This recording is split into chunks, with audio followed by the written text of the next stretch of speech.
wonders we have made. But the union makes us strong.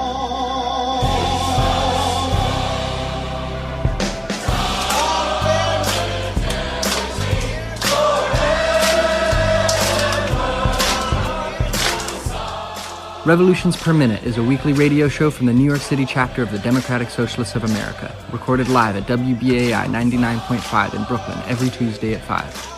RPM is about doing the work to build a democratic socialist future. Every week, hear the latest news, analysis, and organizing experience from the minds and hearts of activists fighting every day in NYC. Join the movement at socialists.nyc. Hey, this is Lee Zishi, and you're listening to Revolutions Per Minute on WBAI, a socialist radio show and podcast from members of the New York City Democratic Socialists of America. As always, we're going to start off the show covering the headlines from a socialist perspective. And then in the studio today, we have Lauren Pennington, and she's going to be talking about the guiding principles for a Green New Deal that the DSA Ecosocialists have put together and put out in the world. And we also have Gustavo Gordillo in the studio, and he will be talking about the work that the Ecosocialist Working Group is doing right here in New York City. So let's start with the headlines. Extra, news from the Thorn. Representative Gregory Meeks, New York 5, was elected to replace former Representative Joseph Crowley as boss of the Queens County Democratic Party. Meeks, an ally of Crowley and the establishment, has been plagued by corruption allegations of accepting improper gifts and spending frivolously on travel using campaign funds. De Blasio's 2020 city budget proposal includes hiring freezes and a significant funding cut to HPD, due to fears of loss in tax revenue. While Governor Cuomo is calling on the state legislature to include marijuana legalization in this year's budget, some county executives, including Nassau County's Laura Curran, have indicated that they would opt out of any statewide law permitting the sale of recreational marijuana. Mayor de Blasio introduced a plan to extend the shoreline of Lower Manhattan into the East River as part of a coastal resiliency strategy. The plan would cost $10 billion and require federal funding. Councilmember Margaret Chin, District 1, Lower Manhattan, expressed skepticism that this plan would benefit private real estate developers and destroy waterfront communities.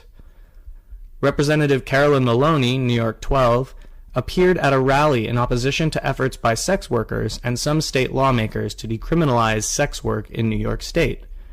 The rally included an openly transphobic group, which Maloney later condemned. Hudson Yards, a massive public land giveaway engineered by the Bloomberg administration, finally opened after a decade of construction. The New York Times excoriated the complex, which almost entirely consists of luxury residences, investment properties, and high-end retail. In elections news, sex work decriminalization has become a prominent issue in the Queens District Attorney race, with DSA endorsee Tiffany Caban and former prosecutor Jose Nieves voicing the strongest intent to decriminalize among the candidates. In these times highlighted DSA's organizing around Tiffany Caban's campaign for Queens District Attorney. Ahead of the expiration of New York's rent regulation laws, a coalition of progressive and socialist activist groups have threatened to primary the co-chairs of the Democratic Assembly Campaign Committee, Peter Abate, District 49, Bensonhurst, Joe Lenthal, District 50, Greenpoint, and Jeff Dinowitz, District 81, Riverdale, unless they adopt a more pro-tenant and pro-labor agenda. Public advocate-elect Jumaane Williams has named activist and former public advocate candidate Iffy Ike the head of his transition team.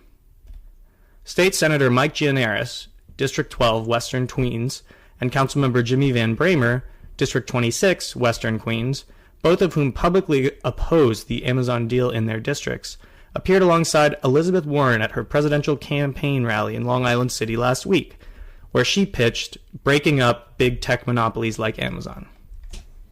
And also worldwide, over 1.4 million youth went on climate strikes. I was in New York City and talked to some youth climate strikers at Columbus Circle. Here's what they had to say. My name is Sadia. I'm 15. My name is Ava. I'm 15. My name is Kaya. I'm 15. Our entire lives, we've known about climate change. Even Democrats, you know, who say like, oh, we believe in climate change, haven't really taken action. Like, what are you asking people to do? I mean, I think, you know, because the main part of a walkout is to bring awareness to something, and kids are doing this all over the world, and I think that's really important. I feel like that we're really a part of something special, and that us showing that like we're giving kids a voice essentially, and I think that's a really big part of freedom of speech. And so I just hope that this brings enough awareness that people will actually start taking a stand and signing petitions, and we'll get things to the higher people in the government and to the White House eventually, because this is really insane how we're just brushing something that can possibly end us in a while just right off of our shoulders, you know? Yeah, I mean, and like striking is actually like a really revolutionary tactic. Like coal miners striked, and that's why we have, you know, a 5-day work week. And do you feel a part of something much larger? I definitely do. Time and time again, young people like us have been told that we can't do anything to change the world, and unifying all of us like this all around the world, as Kaya said, it's something that really brings strength to us as a young generation, and it proves that we can make a change no matter what. And how does it feel that so often that like the greed of fossil fuel corporations are somehow like more important than our futures and our lives? How does that feel? And what do you want elected officials to do? I think that it's kind of appalling how money is so much more important, and how greedy these companies and the government and people in the government can be. That money and how much they make and their profit is more important than the lives of like the countries that like all over the like this is just it's stressful, you know, that we're not important anymore, you know. And it was so incredible to see just thousands of youth filling this space, you know, like I said, joining in this very revolutionary tactic. You know, there's been teachers striking, nurses striking, and this very strong demand of that we need to listen to the science and we need action now. So I'm really excited to have Lauren and Gustavo in the studio today to talk about this thing that seems like everybody is kind of really talking about and a lot of people don't understand fully, which is the Green New Deal and the energy rights work that the New York City DSA Ecosocialists are working on. So thanks so much for coming. Lauren, we like to kind of introduce people to who we are and the work we do. Can you talk a little bit about how you got involved in DSA and the work you're doing with DSA? Sure. Thanks for having us, Lee. This is an amazing opportunity to talk about, thank you, our work. So I first sent in my dues for DSA after the 2016 election. Since then, it's been a progressive increase in involvement. I think I didn't attend my first meeting until a few months later when I saw Kirsten Nielsen get bird dogged by some DSA members, and I was super impressed and inspired and decided to get off my butt and actually attend a meeting. And since then, I've attended meetings, I've gone canvassing. When the IPCC report came out this past fall, I joined the Ecosocialist working group in New York and the National Ecosocialist working group that lives on the internet. What about you, Gustavo? So I followed a similar path after the 2016 election. I think I was first exposed to Marxist thought in college in a film class about radical cinemas of Latin America. But I actually never really thought that radical politics could be real, like a reality in the United States, until the 2016 election and shortly after I joined DSA. And actually for those years, we were recently talking about how many of us in the Ecosocialist working group are pretty new to eco-socialist organizing. Like I was working in the art world for the past several years, and it was really a radicalizing experience, I have to say, to see what the ruling class does in its leisure time with the capital that they extract from artwork. And you were saying you don't, Lauren, have a very strong energy background, but were able to plug into the work that the Ecosocialists have been doing?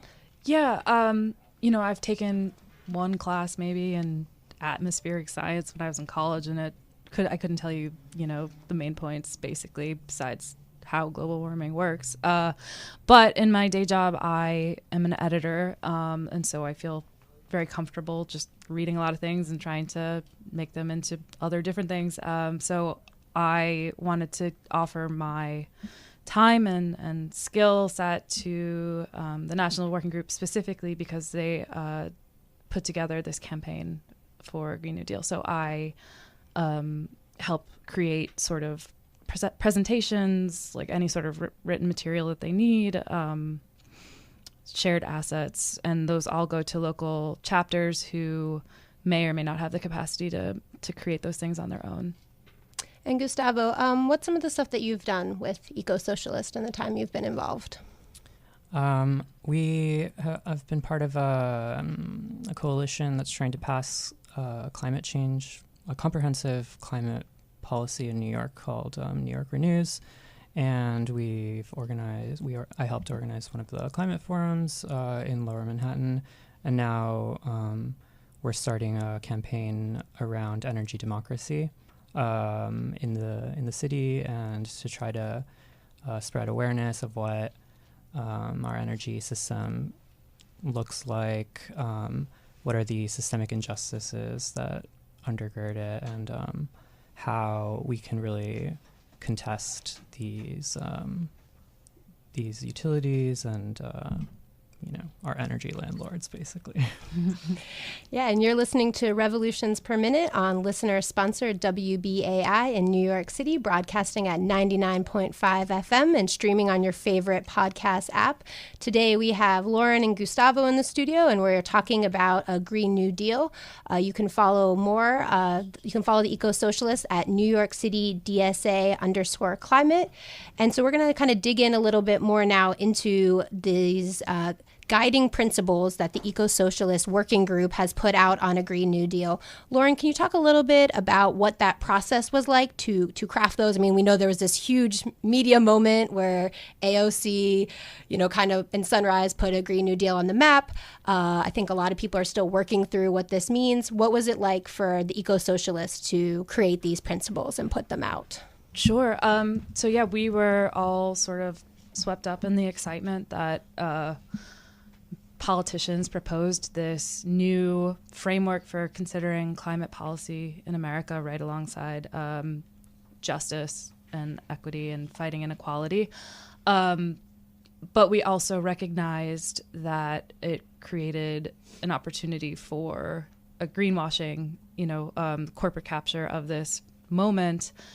We were specifically inspired by the responses that came up pretty soon after the announcement of the resolution from the Climate Justice Alliance, the Indigenous Environmental Network, and Cooperation Jackson, who put forward very eloquent pieces in defense of a Green New Deal that centers working communities, frontline communities, and that prevents it from becoming sort of green new capitalism in a nutshell. So we took that opportunity to consider what we thought an eco-socialist Green New Deal would look like. And the process was approximately 3 months long, I want to say.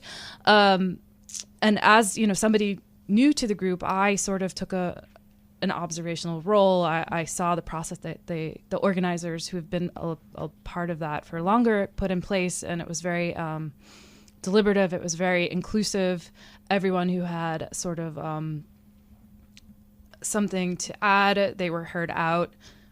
So after a few weeks of considering what we wanted broadly, writers created a draft. That draft was circulated widely, and then we created a process for amending it.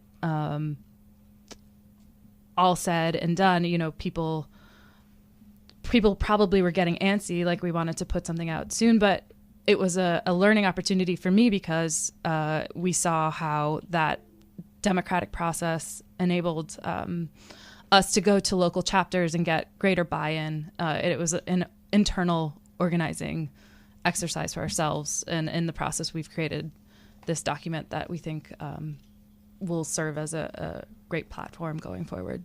And it sounds like having it be a democratic process was a really important part of drafting this.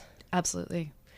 And what did DSA come up with? We Oh, have sure. Let's talk about it. Michael Bloomberg has his own Green New Deal. Washington Post has a Green New Deal. I'm guessing it's pretty different than theirs. It's very different. I'd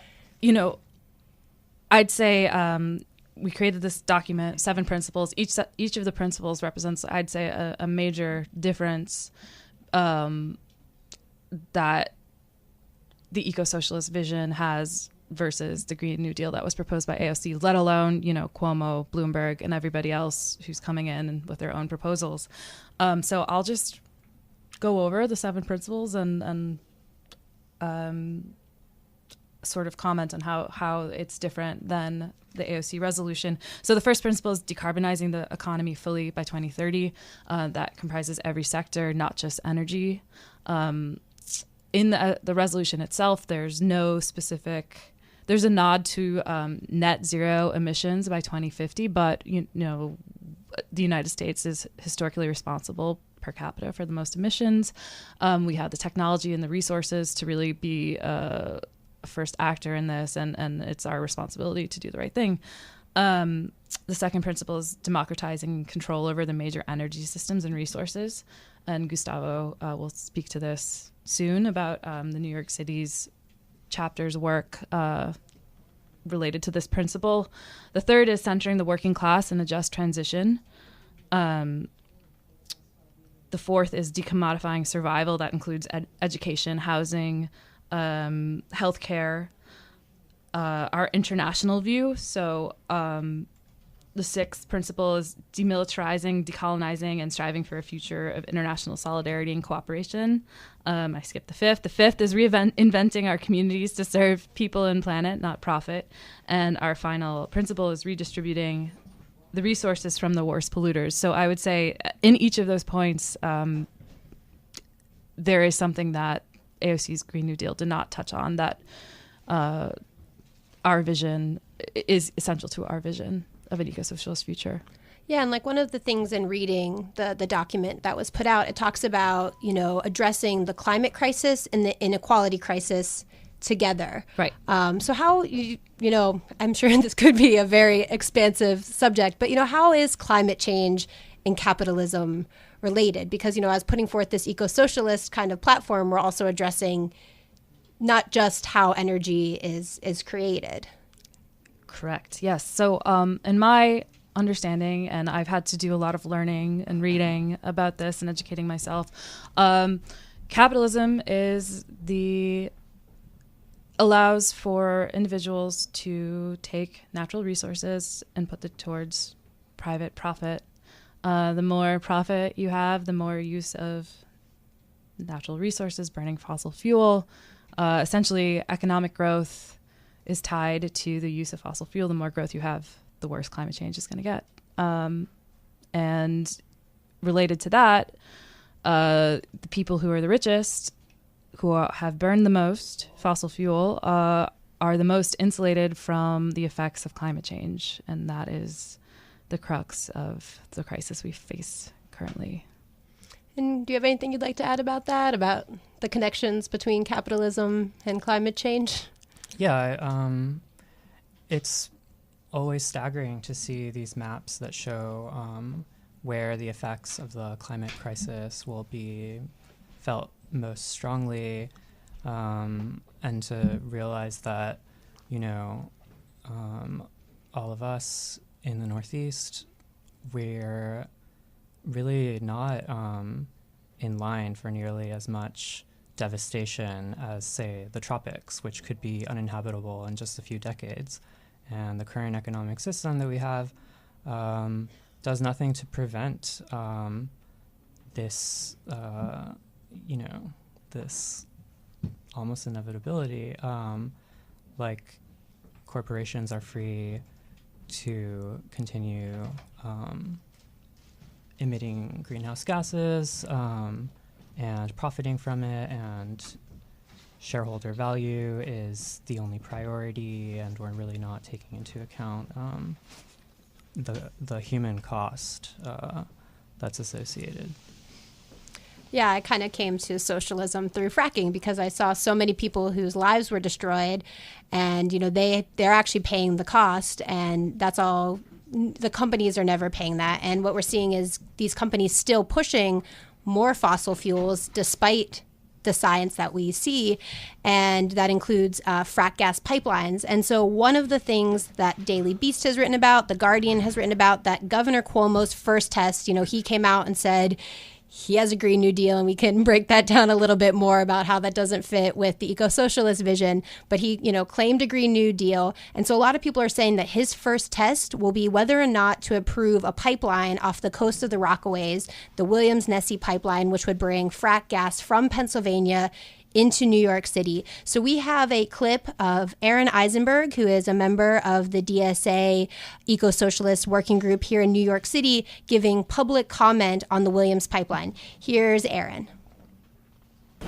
The fossil fuels that will be transported through the proposed pipeline will not just go on to power homes and buildings, but will also supercharge the next storm that will hit New York. Fossil fuel companies have known for decades about the direct link between their product and the dangers they pose to all our futures. For this reason, they have spent years denying climate change, just like big tobacco spent big years denying the link between smoking and cancer. Well, our planet has been given a very serious diagnosis as well. And if we are smart, we will listen and act accordingly. The IPCC report put out by the world's top scientists and the UN told us we have 12 years to act on climate. The findings said that if we do not act now, we will have Hurricane Sandy level storms here in New York City every 5 years. Shouldn't we be putting our money and infrastructure into renewable sources that match the scope of the problem rather than more fossil fuel infrastructure? The Williams pipeline not only poses a risk to future generations, it also poses an immediate threat to New Yorkers who are alive right now. Millions of people swim in the waters off of our coast. This pipeline will churn up arsenic, lead, DDT, and PCBs from the seafloor. I don't have to be a scientist to know that this is not what we need. There's still time to act, but there's still time to stop this pipeline from being built. Governor Cuomo has the power to stop it now. He can deny the permits. We know that Governor Cuomo would like to be seen as a climate leader in this state and nationally. In fact, he has even proposed his own Green New Deal for New York.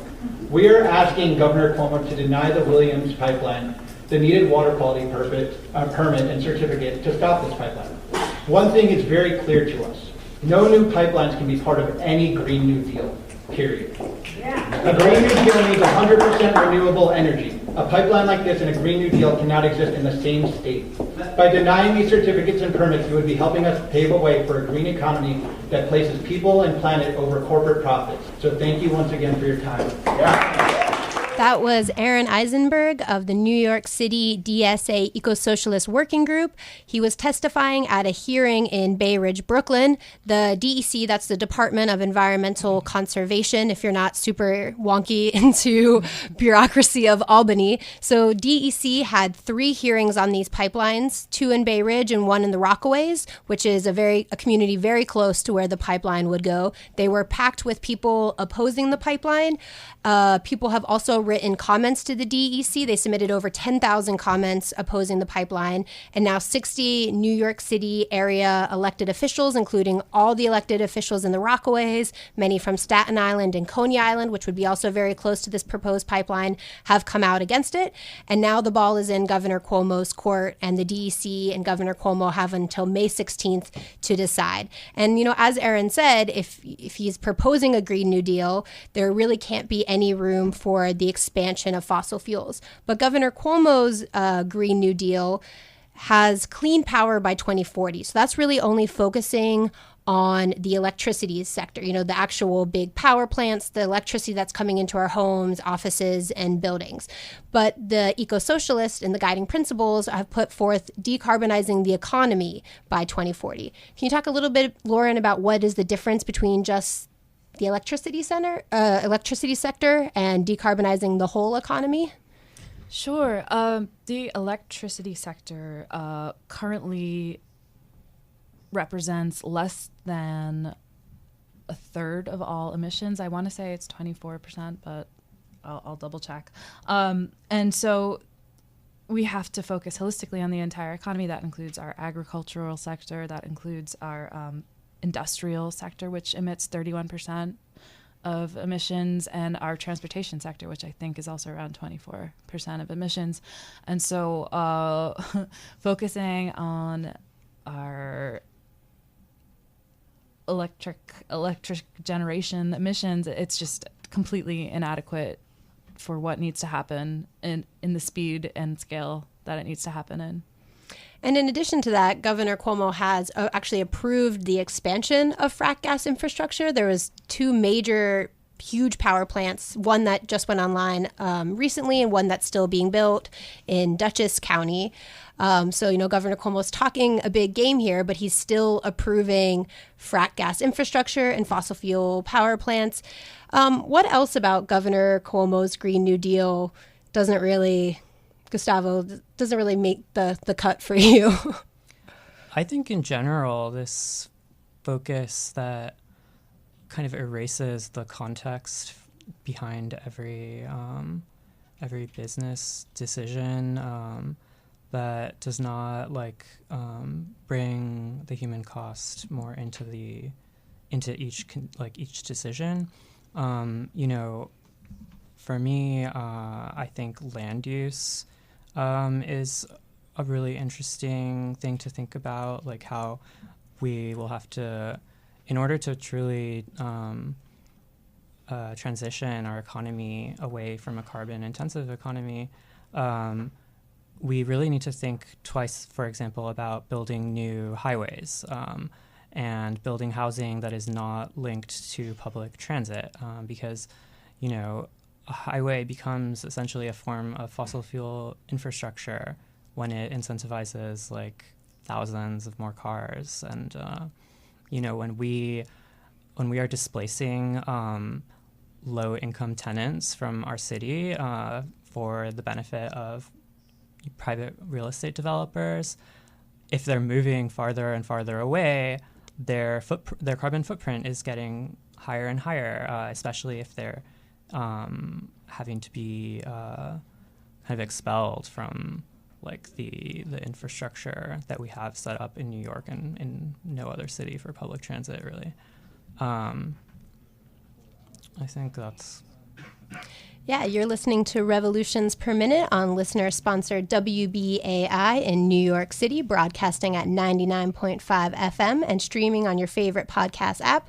Today we have Lauren and Gustavo in the studio, and we're talking about a Green New Deal and energy rights. And so I kind of want to dig in a little bit. We went over the 7 principles that the Ecosocialist Working Group have put out on a Green New Deal, and the second one is to democratize control over major energy systems and resources.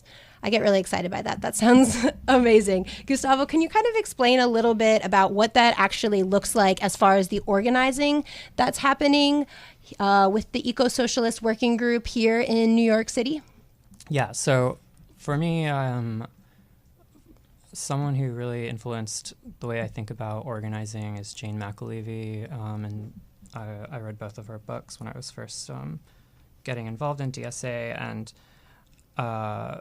basically I think it's really indispensable for all of us in DSA to be thinking every day about how we can reach out to people who are not part of the movement and encourage them to become part of our movements and our struggles.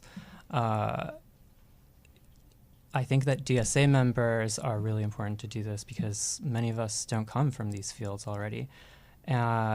In energy, we just started this campaign in 2019, and a big first step was educating ourselves about what the energy system looks like. Basically, in New York, there is a commission called the Public Services Commission that regulates all of the investor-owned utilities in the state. And it's made up of 5 commissioners, although currently only 4. There's an open seat. They are unelected and unaccountable. They're appointed by Governor Cuomo and confirmed by the Senate. And basically, they have a very cozy relationship with the private utilities, where they're under regulatory capture pretty much, and because the system is so technical and inaccessible, there's rarely anybody in the room when their decisions are being made that can challenge the dominant market-based dogma that's kind of underlying their decisions. So the PSC, in fact, every state has a comparable body that regulates utilities, and we really think of them as a choke point. 50 states, 50 commissions, and about 5 commissioners on each, and it really ends up being that like 250 people in the country control like half the carbon. And these are pretty bureaucratic rooms and systems that are totally unused to adversarial presences like ours, and they feel very uncomfortable about inviting the people into the space, and it's actually because they're so unused to it. I think we can exert quite a lot of power. The utility system is the private utilities. They've done everything that they can to slow down the transition to renewable energy while claiming otherwise. They've crippled investment into community-owned energy. They have prioritized investor profits over maintaining the grid. For example, after Hurricane Sandy, the Utility Workers Union of America, which organizes like 8,000 ConEd workers, they came out with a report that was pretty scathing that said that Con Edison appears to operate its electric distribution system based on a policy of run it until it fails. The system features aging and in spots deteriorating physical infrastructure. And so, we see this also in places like Northern California, where they're the largest private utility company in the country, Pacific Gas and Electric. Their equipment was responsible for starting the Paradise Fire last year and destroying the town of Chico, and now PG&E is in bankruptcy because of it. Probably one of the first major corporations in the United States to declare bankruptcy because of climate change. In New York, and in the Northeast in general, energy rates are extremely regressive. So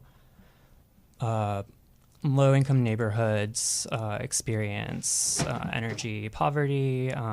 The burden of energy costs fall most heavily on these communities, and it's not unusual at all for somebody to feel every month like they have to make a choice between choosing to pay for their energy bills, medical bills, and their rent.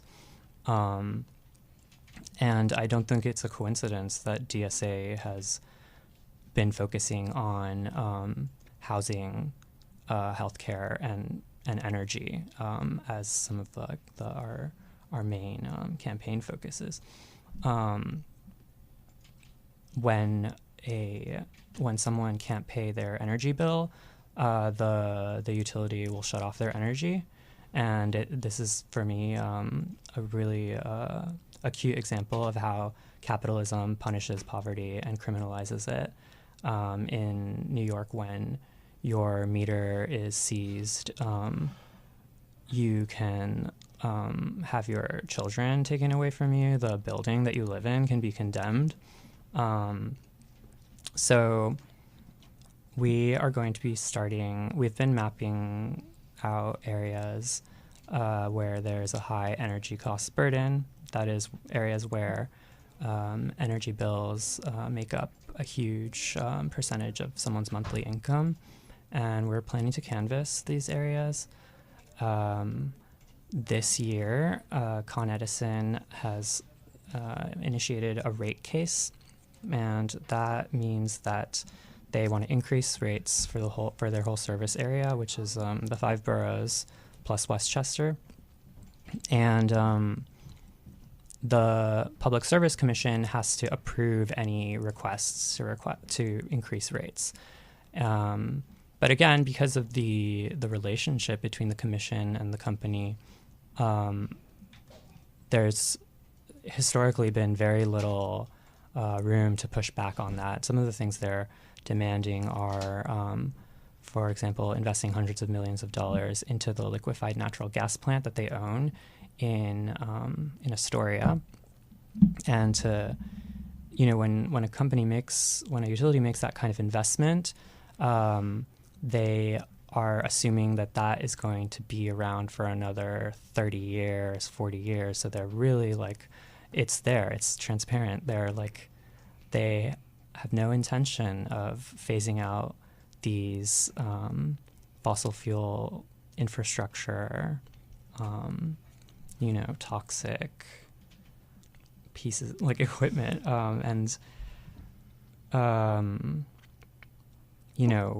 Well, yeah, I mean, their entire kind of business model is dependent on delivering these products, right? And if we have the ability to do things, they make money off delivering gas to our homes. They don't care that it's contributing to climate change. And, if everybody was heating their homes with geothermal or air source heat pumps, then they don't have a product to deliver. If everybody is having community solar or solar on the roofs, they don't have a product to deliver anymore. So, their business model is being put before the health and safety and the entire survival of the whole planet. And I thought something you said was really interesting, right? So we all get energy bills. We get them in our mail all the time or online. You get your electricity bill, you get your natural gas bill. So it's just something that touches everyone's life very deeply.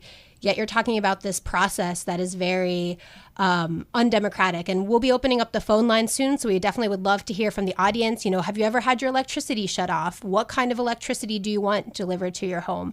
But I'd like to, dive in a little bit more to some of these tactics that utility companies are using. In Westchester, right before frack gas storage had to be approved or not, ConEd declared a moratorium. And they had all the big real estate developers, all big businesses kind of freaking out about, well, if we don't have new gas, we're not going to have any economic development, and kind of pushing to lock us into this fossil fuel economy we know we need to get off of. National Grid has done, threatened to do the same thing here in New York City if the Williams pipeline isn't approved. It just really seems that this is this kind of thing where they're still trying to control the energy system. What's your kind of take on what the utilities have been doing and what can be the vision of what we could build instead? Yeah, I think that they're doing a pretty masterful job of forcing everybody else to operate from a place of fear and to use these threats to kind of make us think that we need the private utility companies to make our world run. And ultimately our long-term vision is to bring privately owned utilities into public ownership and to show that we really can make a change in how our economy is structured. I think that, let's say, the Amazon campaign has been really inspiring for many of us to see that we can take on a company that's worth many billions of dollars and win. ConEd has much more deeply rooted ties to the area, so I think it's a harder target in some ways, but I think that we can win. In fact, we need to if we want to have a safe environment and stop being complicit in the destruction of our communities.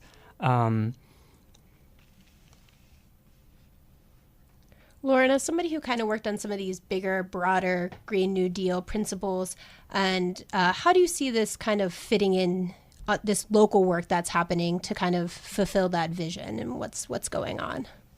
Sure. Well, at the biggest level, I think this local work is integral.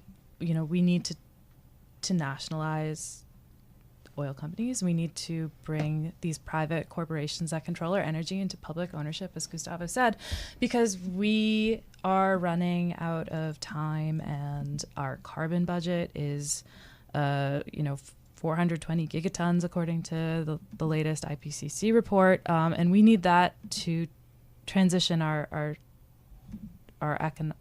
economy, our culture, our society. And when I say we, I mean like everyone, the whole world. So we don't have time to wait for these dawdling companies trying to hang on to a model that is so dangerous and has been proven dangerous. And I think, New York isn't the only city that's doing an energy campaign. There's one in Providence. I think there is also going to be one out west where the Chico fire happened. They are putting these issues front and center in local communities, and this grows our movement. They'll continue gaining steam until we win. Cool. And Gustavo, I just want to go back to ConEd's rate case a little bit. So just to break this down, so everybody, we get our bills in the month. And so pretty much ConEd is proposing to raise that rate. And in this rate case, they're going to lay out all the different things that they want to spend money on. And they're not really used to having the public be a part of that process. DSA wants them to be very much a part of this project. So what are some of the things you're looking to talk to people about as you go canvassing? What are the important things that you think, what part of the public voice needs to be more a part of this process? Well, to begin with, there are two tracks within the rate case, essentially. If you are going to become an official party, it's called becoming an intervener to the case, which DSA the Ecosocialist Working Group has done.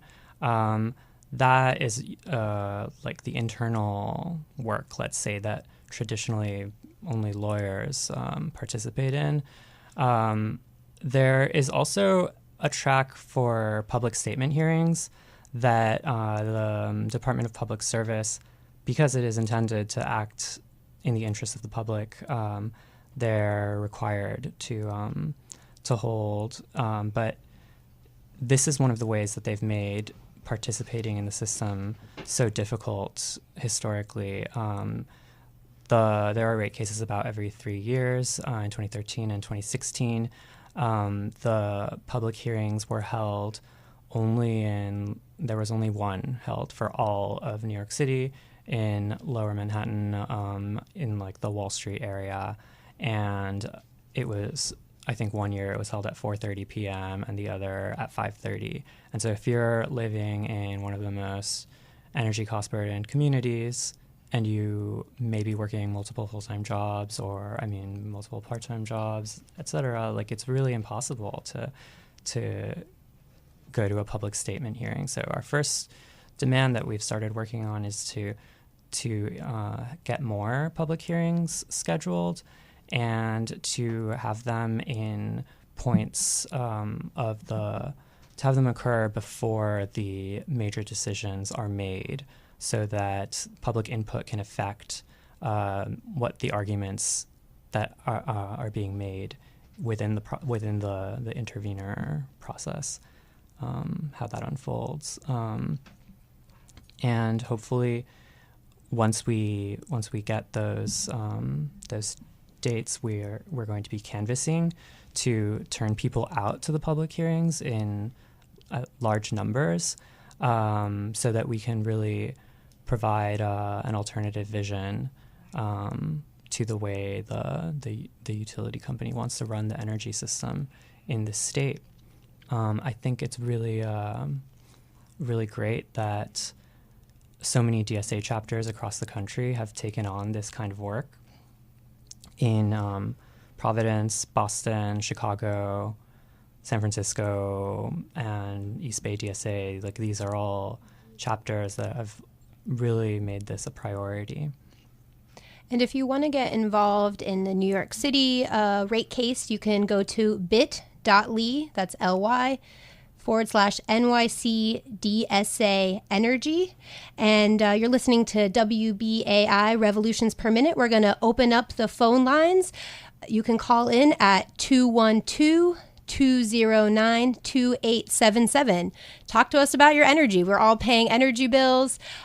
Maybe you're also at the youth climate strikes this week. We would love to hear from you. Again, our number is 212-209-2877. Give us a call. Tell us how your energy is going. Another thing I'd really like to talk about too, in far as the principles of a Green New Deal, is that, there's, especially in some communities in the South, communities that were not actually, that didn't prosper because of the original New Deal. A lot of Black Americans didn't get that same prosperity. And I think some environmental justice groups originally felt a little bit left out of the maybe initial proposal. Lauren, can you talk a little bit more about how environmental justice and kind of centering communities of color, low-income communities, indigenous communities, how that was a part of the DSA Ecosocialist working group process? Sure. As I mentioned, when the initial resolution came out, we saw how the Climate Justice Alliance and the Indigenous Environmental Network and Cooperation Jackson, they put forward these great statements. And we recognized that these communities can be, these communities are, we have to follow their lead. They've experienced such injustice and hardship at the hands of the current system that, we have to do it right this time. And we have a caller. Caller, you are live on WBAI. Hi there. Can you hear me? Yep, we can hear you. Hi there. So I'm calling because I just had a very interesting awakening regarding our energy system in New York and the States. I was basically recently started to get so I started having a problem holding my phone, and also being in front of my computer in my Prius. And a friend gave me a tri-field meter, and said, you should test your company and then test your house and see if you're having any issues. I did. A tri-field meter, for anybody who doesn't know, is it measures electromagnetic field, which is by milliGauss. And I went to my company and to my home and found out that my house was at between 15 and 29 ambient in the living room and in the bedroom. And I had also been exhibiting lots of health issues before that. Are you still there? Yes, yep, we can still hear you. And so basically that was, as far as I knew, very high. So I called ConEd right away and my landlord to see if there was anything we could do about this sort of dirty electricity problem. And we ended up, ConEd ended up calling me. They came within the hour. And they said that they thought that it was probably high as far as the, over because I'm. Oh, I don't know if we can hear you anymore. Are you still there? I'm still here, yeah.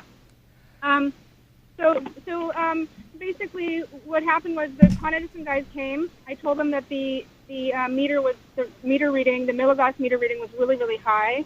They agreed and said that it was probably a problem with my landlord. My landlord called several electricians to see if the building was grounded, and then an EMF specialist in, and who indeed confirmed that the electromagnetic fields in the building were extremely high. We then went up and down the streets in Brooklyn and realized that it was high everywhere.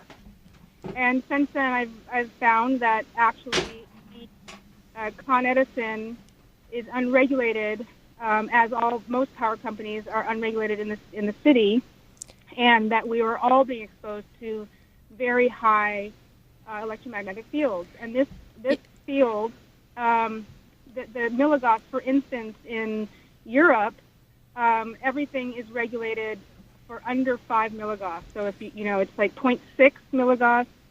Anything over 5 milligauss in electromagnetic field is considered. Yeah, I think this highlights, what exactly we're talking about, where, there's problems in our system, and ConEd isn't really, their biggest concern is their profit and not what's happening. So thank you so much for sharing that story. If anybody else has stories about energy, if your electricity has been shut off, what you would like to see in a Green New Deal, please give us a call at 212-209-2877. Gustavo, I want to talk a little bit too about how people can get involved in these campaigns, and what that's going to be looking like going forward for the energy rights campaign and DSA's involvement in the ConEd rate case. So our first canvas is going to happen the first weekend of April. And if you want to participate, I would highly encourage it. You can sign up for the campaign mailing list at at bit.ly/NYC DSA Energy. That's bit.ly/NYC DSA Energy. And for me, canvassing was really an awakening politically in many ways. I canvassed a lot for political electoral campaigns last summer, and it's socialists. We need to have our finger on the pulse of what the working class's concerns are, and I think it'll be really a really good experience to talk to our neighbors about these problems and to try to get new people in the struggle to defeat the private utilities. We will have our next general meeting for the working group also in the first week of April, and you can always see when those are at the calendar at socialists.nyc. And we have another caller on the line. Caller, you're live on WBAI. Okay, this is me, right? Yes, yep, we can hear you. Okay, good afternoon. Congratulations for the work you do, and thank you very much.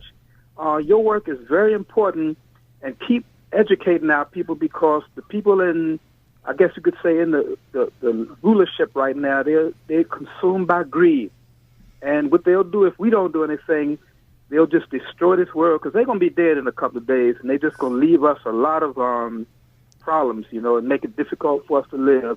They're on their way out, so they don't really care, so we have to be very vigilant and very committed to the work we do, because we got to think about our children and our grandchildren and the new world we're going to usher in. And it's already coming in. You can see it in yourself and people like the good senator from Minnesota and the lady from New York, Ms. Ocasio. So continue the good work, and what you're doing is educating. I think that's the most important thing right now, is to educate and prepare these young people, because we are going to make this a better world. Thank you so very much again, and have a very good day. Thanks, and thanks so much for calling. And, I've been doing organizing around stopping fracking infrastructure, climate change for about 6 years now. And I think seeing these youth movements like the Climate Strikers and Sunrise has personally given me a lot of hope that I haven't seen in a long time. And part of what's so refreshing about it, I think, is just the absolute unwillingness to kind of bend towards any sort of capitalism and saying, this is the climate science, this is what needs to be done for our futures to have a future. And just that boldness and that willingness to realize that, what Greta Thunberg is talking about isn't just ending fossil fuels. She's talking about a whole economic shift. And that's pretty amazing to hear 15-year-olds talking about that. Have you guys been inspired by these youth movements? And Oh, yeah, it's amazing. It's tremendous. I mean, I was their age, and climate change was a subject in science class, and that was about it. And people made jokes about Al Gore and laughed it off. And now we have a generation of kids who are unwilling to accept excuses and old tactics and strategies, and it's amazing.